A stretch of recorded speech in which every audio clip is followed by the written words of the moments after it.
Nous sommes en mars 1954. Le 10e concours de chasse-neige que vient d'organiser la TCF à Bourg-Saint-Maurice a montré que l'industrie française est en réel progrès. En 3 ans, la production des scooters a augmenté de 600% et Vespa représente à lui seul plus de 50% de l'ensemble des constructeurs. Et sur cette publicité, on peut distinguer les Tri-Vespa, une petite camionnette sur 3 roues. Vous transportez 300 kg en consommant 3 litres à une vitesse de 45 km/h, à partir de 178 000 francs. Sur ces photos, on voit l'industrie américaine. Elle a commencé son évolution vers l'usine automatisée. Voici le tableau des outils de rechange où viennent s'approvisionner les ouvriers chargés de la surveillance des machines transfert. Et tout ça sans écran. Leur unique tâche consiste à remplacer les outils usés. Dès que le tableau près duquel ils sont assis leur indique que l'un de ces outils est arrivé à la limite d'usure. On distingue sur ces images les blocs moteurs qui parcourent des circuits compliqués qu'ils amènent automatiquement devant les portes d'usinage successifs. Le second document montre comment leurs plateaux sont acheminés par ruban convoyeur vers les différents postes d'usinage. D'une façon générale, l'Américain ne connaît pas le malaise qu'éprouvent les Européens devant le machinisme poussé à outrance. Il ne craint pas d'être asservi par sa propre technique et croit que l'homme doit resserrer toujours davantage son emprise sur la nature. L'usine automatique ne l'effraie pas. Pour lui, elle ne constitue qu'une étape logique vers un avenir plus brillant et plus heureux.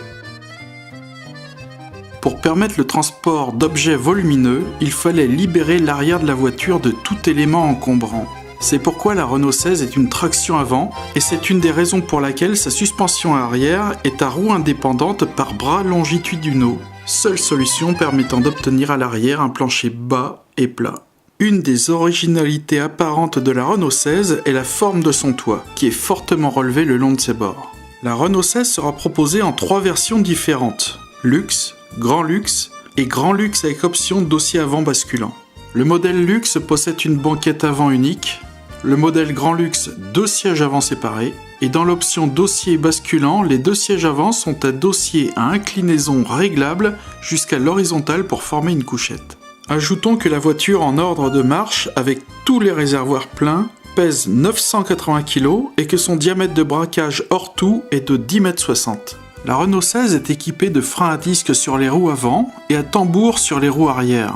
Le circuit hydraulique de commande ne comporte pas de servo. Pierre Allanay est aux commandes de la R16 pour un essai sur route. Voici ses premières impressions. La visibilité dans toutes les directions est excellente et le rétroviseur est très bien placé. Les commandes sont bien groupées au tableau de bord, mais celui-ci donne pour certains détails une impression de pacotille.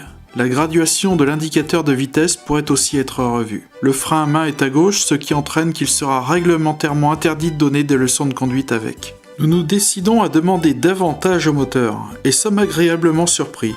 Notre impression réelle est tout à l'opposé. La 3e, que l'on peut pousser à plus de 120 km/h au compteur, se révèle un rapport très agréable. Sa consommation est d'environ 9 à 10 litres au 100 km/h.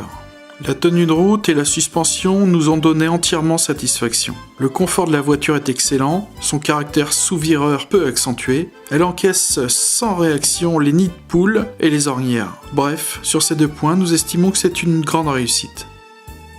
Nous sommes toujours en 1965 et voici la sortie de l'Austin 1800. L'équipement de l'Austin 1800 est vraiment sommaire. Simple dans sa prestation extérieure, elle l'est aussi dans sa finition et son équipement, à tel point que la sobriété confine ici à l'austérité et même à l'économie systématique. De plus, en tenant compte du fait que le prix de la voiture dépasse les 15 000 francs clé en main, on regrette que les dossiers ne soient pas inclinables. On signale de trop nombreuses lacunes sur cette voiture. Ni dispositif anti-éblouissant pour le rétroviseur, ni miroir de courtoisie sur le pare-soleil passager, ni rhéostat d'éclairage du tableau de bord, ni allume-cigare, ni pendulette, ni compteur kilométrique journalier, ni accoudoir central sur la banquette arrière. Ajoutons que le volant est désaxé et dans un plan oblique par rapport à l'axe de conduite. Que le seul plafonnier prévu sur le pilier central droit de la carrosserie est presque inaccessible pour le conducteur. Sa vitesse maximum est de 145 km/h. L'Austin 1800 est surtout une voiture familiale de classe moyenne. Le confort est une des qualités de la voiture. L'habitacle est étonnamment spacieux et 4 personnes y trouvent très largement leurs aises. Le coffre est grand, 480 décimètres cubes. La roue de secours est logée sous le plancher du coffre. Les reprises à partir de bas régime sont acceptées sans difficulté. On apprécie davantage sa souplesse que sa puissance limitée. De 13 litres au 100 km/h en conduite normale, la consommation est montée jusqu'à 16 litres en conduite très rapide. Voici un spécial caravane. Voici une très jolie Panhard, un break remorquant une Alsace de Caravelaire. Voici une Sterkman, tirée par une 404 qui monte un col alpestre.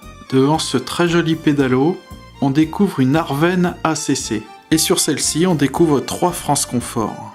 La caravane n'a pas d'existence légale, puisque le code de la route ne connaît que les remorques. Concernant le stationnement des caravanes, ça pose quelques problèmes. À Paris même, il semble que la circulation des caravanes soit interdite sur les Champs-Élysées. En revanche, on peut stationner sur les bords des routes en veillant à dégager la chaussée, à la condition de ne pas faire de camping.